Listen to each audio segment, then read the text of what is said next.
Hi, everyone. My name is Doug Saunders, and I'm here almost to set a backdrop for this with the question that almost underlies all of these sustainability questions, which is the question, are humans sustainable? Because sustainability, of course, is a human conception. It's the current that lies under it is the question of whether we can keep nature from killing us as quickly as it would like to. And how do we look at this? The first thing you need to know about if you want to ask if humans are sustainable is this thing called the Hayflick limit, which was discovered in 1961. Before that, we'd thought that human cell division, which is what keeps us going, could keep on going forever. And Dr. Hayflick discovered that human cells can divide about 60 times maximum. Human cells divide about every 2 years. So the physical limit, even if you could get all the medical and nutritional things perfect, humans are capped out at about 120 years longevity. And not only that, but if you could figure out a way to engineer the human cell so that it could divide more than 60 times, it would basically become a cancer cell. So any attempt at infinite life would be the result of infinite cancer. It's almost a classic example of the human paradox. So basically, natural causes are going to remain the main killer of people. You could say that nature is going to murder us in the end, no matter what we do. But when we look at the limits to human sustainability, we're probably not generally looking at our own personal sustainability as much as we might like it, but rather the sustainability of human communities, the question of whether our children and grandchildren and so on are going to be sustainable. And for most of human history, certainly of written human history, as far as we can tell, people have assumed that no, we're not sustainable, that we are a fleeting phenomenon, life is suffering, we are going to be snuffed out, or there is going to be some eschatological cataclysm that will bring us to an end, and so on. It's rooted in human thought. And during the last 200 years or so, there have been more scientific attempts to look at the sustainability of humans, the most famous of which is the Malthusian view, of course, which is that our sustainability will be limited by the fact that we are going to multiply in number so much that we will consume all of the resources that support us, especially food, and if not, die of starvation. Because of that, we'll all murder each other in competition over the last scraps of resources. There are variations on the Malthusian theme around various resources, including petroleum, that are popular these days. But Malthus himself was imprisoned by the era that he was in, which was the last era during which the majority of Europeans and Westerners were peasant farmers.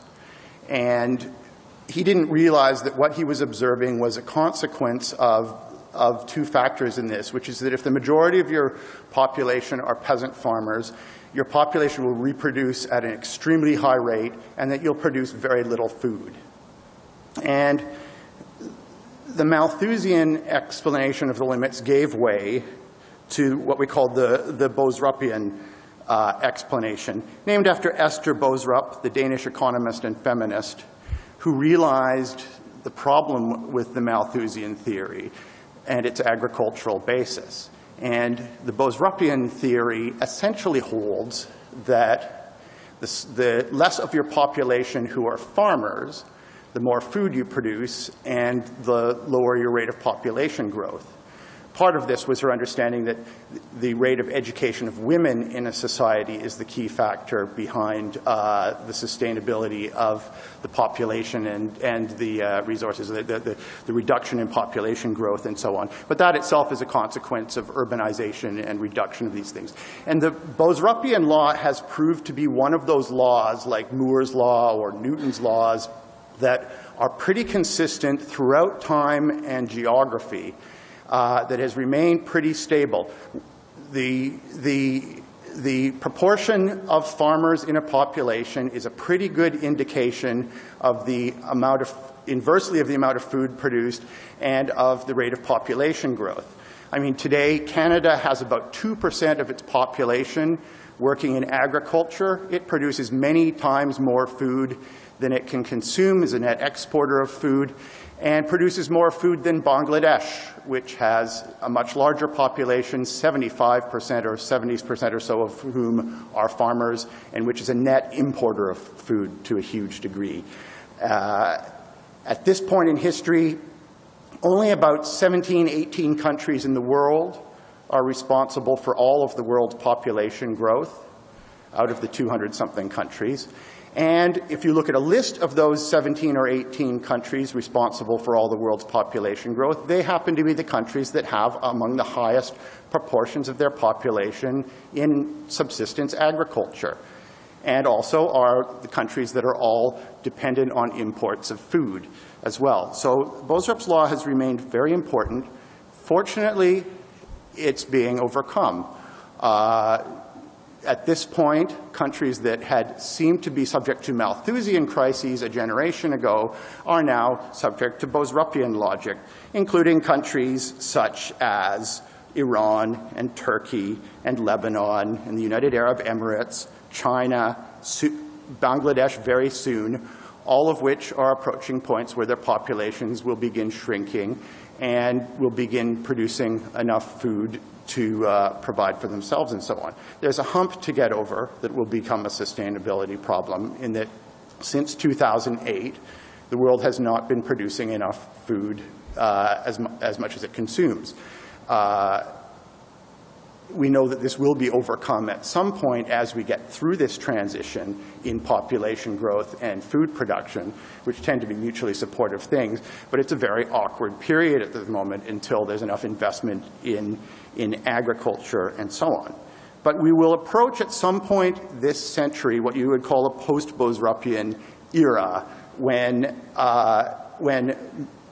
most of the countries in the world, those that aren't involved in military conflicts and so on, which tend to mess this up, will be in a position of having fewer than 2.1 children per family, having most of their population not involved in agriculture and therefore producing a lot of food. And then we'll face the large economic problems that are associated with non-growing populations. One thing we do know about human communities is they are not steady state. There are some mammals that maintain steady populations. Humans tend to either grow in number exponentially or shrink in number fairly quickly. When we shrink in number, we develop what we call the dependency ratio problem, which is that a very large percentage of our population become the sort of people who cost a lot of money, which is to say people on pensions or people who need a lot of medical care or so on. And we don't really know how to get around that problem. It tends to cause a very quick fiscal crisis when you have a non-growing population. It's a benefit that all of us should be able to enjoy because humans are obviously subject to the laws of thermodynamics. We don't want to be wiped out because we increase in number too greatly. But we actually don't know how to run an economy with a shrinking population. Nobody really knows how to do it. And most of the other forms of sustainability you'll be hearing about here are reliant on the types of economies that require growing populations. So the paradox is that a constantly growing human population is obviously unsustainable for reasons that should be ecologically and physically evident to anybody. But every other form of sustainability that we desire requires resources that we don't know how to provide with a non-growing population. At some point this century, recent estimates suggest that it'll be after I've passed away due to my limits of cell division. But at some point after the Hayflick limit does me in, our Earth's population will peak and start going down, and our children and grandchildren will have to worry about those other problems of human sustainability as we dwindle in number. Thank you.